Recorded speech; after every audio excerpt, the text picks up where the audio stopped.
How to make quick decision in exam hall. जैसे कि आप जानते हैं कि आपके पास एक लिमिटेड टाइम होता है और काफी मल्टीपल आपका जो माइंड है वो वर्क कर रहा होता है। एग्जाम टाइम में क्या होता है कि जब हम शॉर्ट यूनिट्स का, चैप्टर का, टॉपिक का टेस्ट देते हैं तो हम काफी परफेक्ट तरीके से दे सकते हैं, लेकिन जब बात आती है एग्जाम टाइम की तो उसके अंदर आप जानते हो कि आपका कंप्लीट सिलेबस आता है, तो आपको मल्टीपल थिंकिंग के बेसिस पे सोचना पड़ता है। तो ऐसे में आप क्विक डिसीजन कैसे ले सकते हो, क्योंकि टाइम काफी शॉर्ट होता है और इस चीज में आपको एक तरीके से कॉम्बिनेशन की नीड होती है, आपकी प्रिपरेशन, आपका टाइम मैनेजमेंट और साथ ही साथ आपकी स्ट्रेटेजिक थिंकिंग क्या है। तो ये सारी चीजें एक टिप्स के बेसिस पे काफी काम आती है बच्चों को। इस वीडियो में हम उसी के बारे में डिस्कस करने वाले हैं जो आपको आपके बोर्ड एग्जाम में काफी हेल्प करने वाले हैं। तो चलिए फिर बिना किसी देरी के साथ शुरू करते हैं आज के इस वीडियो को।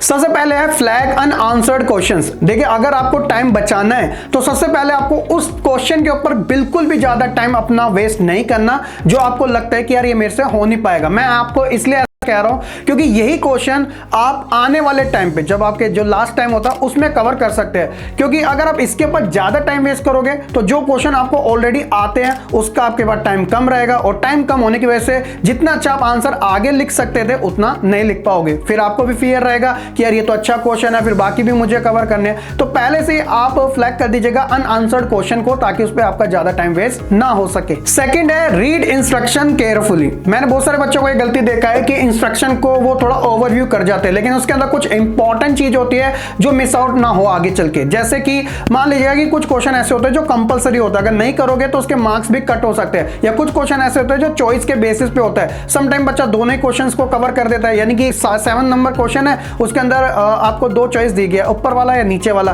तो बच्चा दोनों कर देता है समटाइम में। तो ये थोड़ा ठीक नहीं होता। इंस्ट्रक्शन को इंस्ट्रक्शन की तरह फॉलो करना काफी जरूरी है। थर्ड है एलोकेट टाइम। जी हाँ, देखिए जो स्टार्टिंग के 10 to 15 मिनट्स होते हैं वो एक तरीके से आपको बहुत अच्छी स्ट्रेटजी बनाने में काफी ज्यादा हेल्प कर सकते हैं। आपका जो पेपर होता है वो अलग अलग सेक्शन के अंदर डिवाइडेड होता है, तो आपको अपना टाइम भी उन्हीं के अकॉर्डिंग ही डिवाइड कर देना है। फॉर एग्जांपल कुछ ऐसा पोर्शन होता है जैसे एमसीक्यू मान लीजिएगा, अगर उसमें आप ज्यादा टाइम कंज्यूम कर रहे हो तो इसका मतलब आप लॉस कर रहे हो अपने उन लॉन्ग क्वेश्चंस का जो आप आगे करके करने वाले हो। तो इसलिए मेक श्योर कि जो आपके सेक्शन होते हैं उनको उन्हीं टाइम के अकॉर्डिंग ज्यादा टाइम आपको नहीं देना है, ताकि आगे चल के कोई बर्डन सा ना हो और जो आपके परफेक्ट क्वेश्चन है जो आपको ज्यादा मार्क्स दे सकते हैं उसमें आप काफी कंजूसी कर जाओ, कम लिखो, जिसकी वजह से फिर प्रॉब्लम क्रिएट हो सकती है। फोर्थ है लिसन टू योर होप्स। क्या होता है कि हमारा माइंड ना ज्यादातर उन चीजों की ओर ज्यादा अट्रैक्ट करता है जो हम सुनना चाहते हैं। तो इसलिए अगर एग्जाम टाइम में अगर आपको कुछ लगता है किसी क्वेश्चंस के बारे में, टॉपिक के बारे में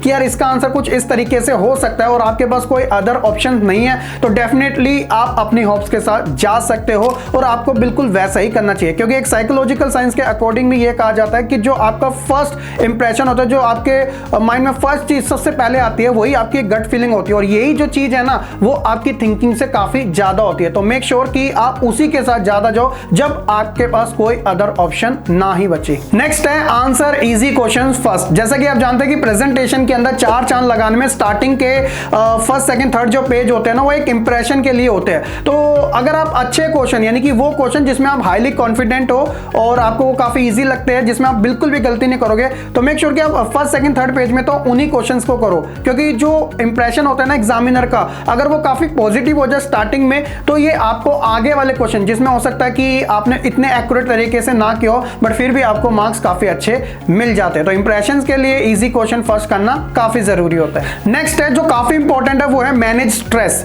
देखिए क्या होता है कि एग्जाम में लिमिटेड टाइम होता है। मान लीजिएगा कि 3 आवर्स का पेपर है, रिटन एग्जाम है आपका, तो कंटिन्यूअस अगर आप 3 आवर्स तक अपना लिखते चलोगे तो कहीं ना कहीं थोड़ी बहुत प्रॉब्लम होने लग जाती है। थोड़ा एक हो जाता है तो थोड़ा हेडेक सा होने लग जाता है या थोड़ा बहुत लेजीनेस आने लग जाता है। तो आप बीच बीच में छोटा छोटा मैनेज कर सकते हो अपने स्ट्रेस को, या फिर आइज को ऐसे रब कर लेना हो, या फिर थोड़ा बहुत 1-2 मिनट के लिए आप शॉर्ट ब्रेक भी ले सकते हो। ये चीजें आपको दोबारा से रिप्रेजेंट कर सकती है कि आप और अच्छे तरीके से जो अपना पेपर कर रहे हो वो कर सकते हो। कंटिन्यूअस करने से थोड़ा बहुत लेजीनेस आ जाती है, तो इस चीज का भी आपको अच्छा ध्यान रखना है। एंड लास्ट है रिव्यू और आंसर। समटाइम क्या होता है कि करेक्शन के बेसिस पे हमें ये पता चलता है लास्ट में कि यार इस क्वेश्चन का आंसर तो यार ये होना चाहिए था और मैंने ये लिख दिया। तो आपके पास इनफ टाइम होना चाहिए, यानी कि 10 to 15 मिनट्स, ताकि आप अपना लास्ट टाइम में रिव्यू कर सको और जहां पे गुंजाइश है करेक्शन करने की वहां कर सकते हो। और नंबरिंग का खास ध्यान रखिएगा, क्योंकि कुछ ऐसे आंसर होते हैं जिसमें आपने क्वेश्चन नंबर 10 का आंसर किया है लेकिन वो क्वेश्चन था आपका 9, तो ये जो शफलिंग हो जाती है ना,